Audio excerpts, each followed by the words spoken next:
Buongiorno, je m'appelle Zéad Elomari et aujourd'hui je vais vous parler à propos du livre qu'on a lu dans le cours de français qui s'intitule Attentat. L'auteur de ce roman s'appelle Amélie Nothomb, qu'on voit dans ces diapositives-là avec son beau chapeau bien sûr. Nothomb a 44 ans présentement. Elle vient d'une famille aristocrate belge. Au cours de sa vie, elle découvre la Chine, New York et l'Asie du Sud-Est lors des déplacements professionnels de son père, qui était un ambassadeur belge. Nothomb est profondément marquée par ses voyages et par sa culture japonaise, qu'elle évoque régulièrement à travers ses œuvres. Elle ne découvre la Belgique qu'à l'âge de 17 ans et suit des études gréco-latines. C'est en 1997 qu'elle publie le roman Attentat, dont je veux vous parler davantage tout de suite. Attentat est accueilli avec un énorme succès sur le niveau international. Donc pour vous présenter le roman, je vais commencer avec les personnages de l'histoire. Donc les personnages principaux de l'histoire sont Epiphanetos et Ethel, représentés dans cette diapositive par Quasimodo et la belle Esmeralda. Attentat est essentiellement l'histoire d'Épiphane, qui est d'après lui-même l'être le plus laid au monde. Donc on voit cette comparaison avec Quasimodo, qui est en effet un être laid, et Épiphane tombe amoureux d'Ethel, une actrice d'une beauté sublime et incomparable comme celle d'Esmeralda. À cause de la laideur d'Épiphane, cet amour n'est pas réciproque. Une amitié profonde est le lien entre les deux, mais Épiphane aime toujours Ethel. Ethel aime en revanche le charmant Xavier, un grand artiste qu'Épiphane n'apprécie guère, bien sûr. Malgré sa laideur, Épiphane est invité à faire partie d'une agence de mannequins et rapidement sa popularité croît sur le niveau international. Mais donc on peut se demander comment est-ce que Épiphane, qui avec sa laideur et son hideur, a été sélectionné pour faire partie d'une agence de mannequins. Donc gardez ces questions en tête et je vais répondre à ces questions un peu plus tard dans la présentation. Donc pour entrer un peu dans l'idée philosophique du roman, je trouve qu'il y a une question fondamentale dans ce roman et c'est la suivante. Quel est le rôle de la laideur d'Épiphane? Donc quelle est la fonction de sa laideur? Donc au début du roman, Épiphane décrit au lecteur la laideur qu'il porte depuis sa naissance. Il parle de sa figure concave et de l'acné répugnant sur ses omoplates.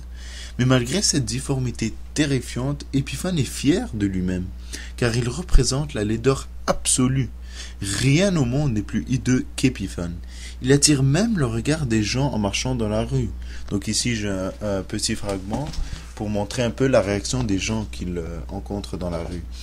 Et puis il y a une volupté à être hideux. Par exemple, nul n'a autant de plaisir que moi à se balader dans la rue. Je scrute le visage des passants à la recherche de cet instant sacré où j'entrerai dans leur champ de vision. J'adore leurs réactions. J'adore la terreur de l'un, l'amour révulsé de l'autre. J'adore celui qui détourne le regard tant il est gêné. J'adore la fascination infantile de ceux qui ne peuvent me lâcher des yeux. Donc ici, j'ai utilisé l'accent québécois pour distinguer un peu ma voix avec celle d'Épiphane. Donc dans sa perception de la vie, Épiphane crée trois mondes. Le néant, la normalité et le sublime. Lui, Épiphane, il se situe dans le néant. Xavier, le beau et charmant Xavier, dans la normalité, et Ethel dans le sublime. Donc, vers la fin du roman, Épiphane finit par conclure que son amour envers Ethel est le résultat de leur déviance extrême de la normalité. Donc ce que je veux dire par là, c'est que Ethel dévie de la normalité avec sa beauté sublime et Quasimodo fait la même chose, mais de l'autre côté, vers le bas, vers le négatif extrême, la laideur absolue. Donc d'après Épiphane, donc grâce à Épiphane, je veux dire, la beauté d'Ethel augmente profusément, et avec Ethel, Épiphane garde ce qu'il est digne, et ceci est la laideur absolue. Donc il est fier de cette laideur, et elle est soulignée même à côté d'Ethel. Donc maintenant, je veux parler un peu du style qu'emploie Nothomb, son style unique, qui rend son roman unique, euh, le roman Attentat. Donc il y a deux particularités importantes dans le roman de Nothomb. Premièrement, Épiphane est le narrateur tout le long de l'histoire, donc tout ce qu'on voit, entend et sent nous est présenté à travers Épiphane.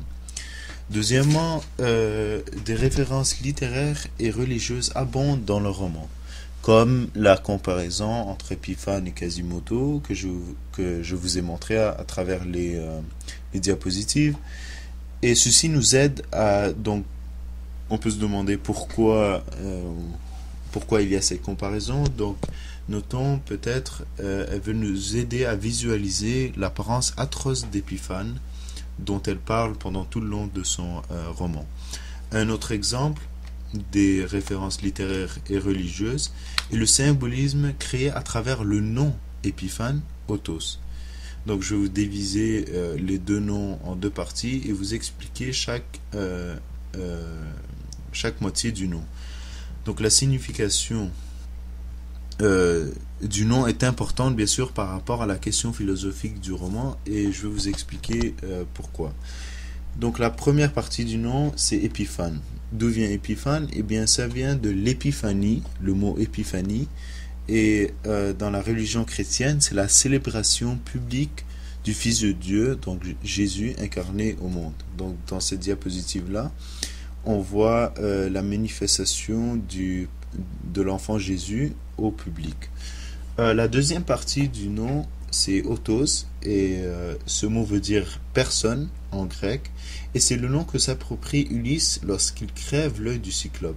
Quand on a demandé au cyclope le nom du malfaiteur qu'il a mis dans cet état, tout ce que l'aveugle a pu répondre est personne. Donc Ulysse a pu se sauver en s'appropriant le nom personne.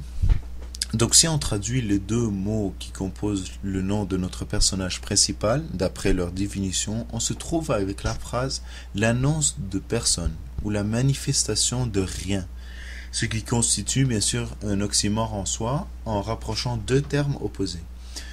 Finalement, on peut conclure que la naissance d'Épiphane, c'est la naissance de l'être le plus laid au monde, la naissance de la laideur extrême. Donc, pour finir ici, je veux retourner à la troisième diapositive, celle d'Étel et Épiphane. Donc, j'espère que vous avez compris un peu le symbolisme que crée Nothomb à travers la laideur d'Épiphane. Donc, à quoi elle sert?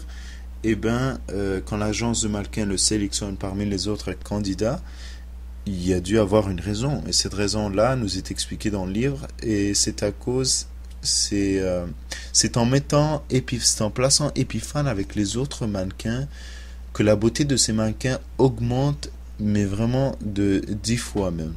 À cause que Épiphane est si laid que n'importe quoi à côté de lui apparaît tellement beau grâce à la laideur. Donc c'est ça un peu la fonction d'Épiphane dans cette agence de mannequins.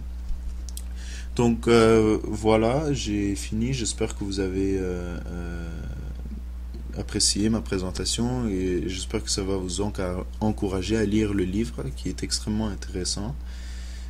Et donc merci pour m'avoir écouté et à la prochaine.